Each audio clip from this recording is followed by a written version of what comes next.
आज मीना की मम्मी ने अपने भाई के लिए मीना को डॉक्टर को बुलाने को कहा।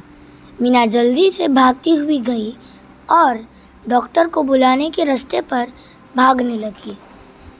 अब वैसे भी मीना की आदत में थी भागने की आदत, तो वो आराम से भाग रही थी, लेकिन बीच बीच में रास्ते भी बहुत ही अजीब थे और आखिरकार वो डॉक्टर के पास पहुंच गई। अब वो डॉक्टर के पास पहुंची तो डॉक्टर एक आंटी का इलाज कर रहे थे। डॉक्टर जो आंटी का इलाज कर रहे थे वो आंटी कहती हैं कि डॉक्टर साहब, अब मुझे क्या करना चाहिए? डॉक्टर कहती है कि इसे आप हरी सब्जियां खिलाइए और डॉक्टर मीना को कहती है कि जाओ उस वाटिके में तुम थोड़ी सब्जियां लेकर आओ, हरी भरी वहीं से तोड़ के ले आओ, लेकिन सांप से बच कर रहना, यहाँ सांप बहुत घूमते हैं। और वो ऐसा ही करती हैं। वो जल्दी से भागकर खेतों में जाकर सब्जियां तोड़ना शुरू कर देती हैं। वो बैठती हैं और एक सब्जी तोड़ने लगती है। सब्जी तोड़कर उस वटके में रख देती है। फिर वापस उसको डॉक्टर आंटी चिल्लाकर कहती है वहाँ जाओ, तो वो दूसरी सब्जी के पास जाती है और वो भी वहाँ बैठकर वापस उस सब्जी को तोड़ने लगती है और तोड़ते ही रहती है। वैसे ही करते करते बहुत टाइम निकल जाता है। फिर भी अपनी मम्मी के लिए और अपने छोटे से भाई के लिए वो सब कुछ करती है। अगर आप होते तो क्या ऐसा करते? कमेंट में लिखकर बताइए। और अगर आपको वीडियो अच्छा लगे तो लाइक एंड सब्सक्राइब करना मत भूलिएगा। अब स्टोरी की तरफ चलते हैं।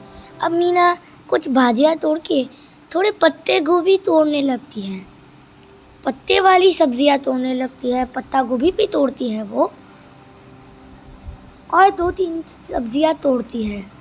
वही डॉक्टर आंटी कहती है कि जल्दी आओ मीना बेटा, देर हो जाएगी तो कुछ गड़बड़ हो जाएगी। तो मीना जल्दी जल्दी भागती दूसरी सारी सब्जियाँ चेक कर लेती है और जल्दी डॉक्टर आंटी के पास भाग जाती है। अब डॉक्टर आंटी के पास पहुंचती है तो डॉक्टर आंटी कहती है कि चलो ये लीजिए मैडम, आप ये वाली सारी सब्जियां अपने बच्चे को खिलाइएगा।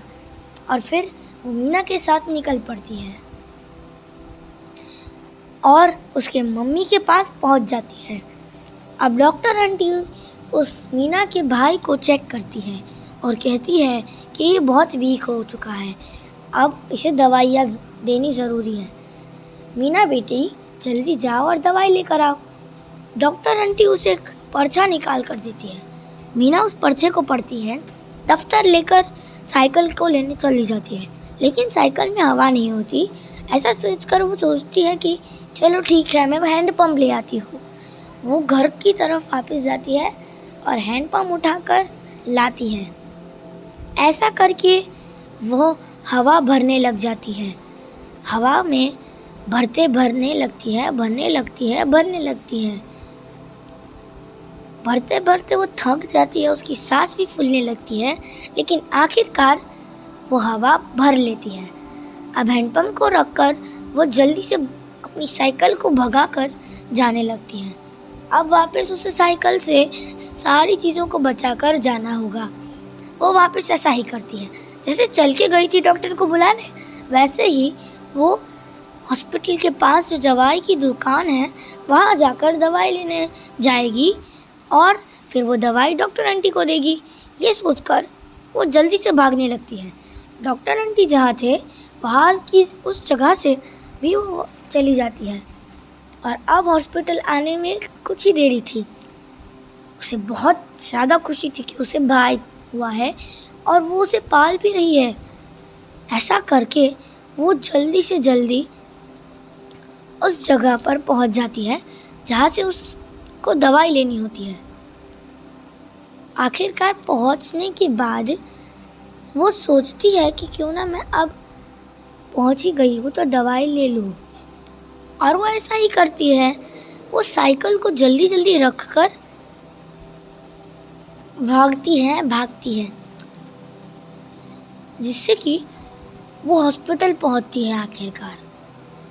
पहुँचते पहुँचते उसे रात हो जाती है, लेकिन फिर भी वो कुछ नहीं समझती। उसे लगता है कि ये बहुत कम है और वो अपने भाई के लिए साइकिल चलाती ही रहती है। आखिरकार वो हॉस्पिटल पहुंच जाती है और वो साइकिल को पार्क कर देती है। साइकिल को पार्क कर देने के बाद वो ग्रोसरी की जो शॉप होती है, मतलब दवाई की शॉप, वहाँ जाकर जल्दी से दवाई की पर्ची बताती है। दुकानदार उसे दवाई दे देता है। वो पैसे देकर चली आती है और जल्दी से अपने दफ्तर में वो दवाई रखकर साइकिल पर बैठ जाती है और निकल पड़ती है अपने घर की ओर, अपने भाई को दवाई देने के लिए। और जल्दी से भागकर आखिरकार अगली ही रात होने से पहले पहुंच जाती है अपने घर। डॉक्टर आंटी को वो दवाई दे देती है और वही उसके पापा भी उसके साथ होते हैं। डॉक्टर आंटी कहती है, ठीक है, अब मैं इसको दवाई पिला देती हूँ, अब जाओ मीना बेटा, तुम खेल लो, तुम बहुत मेहनती हो।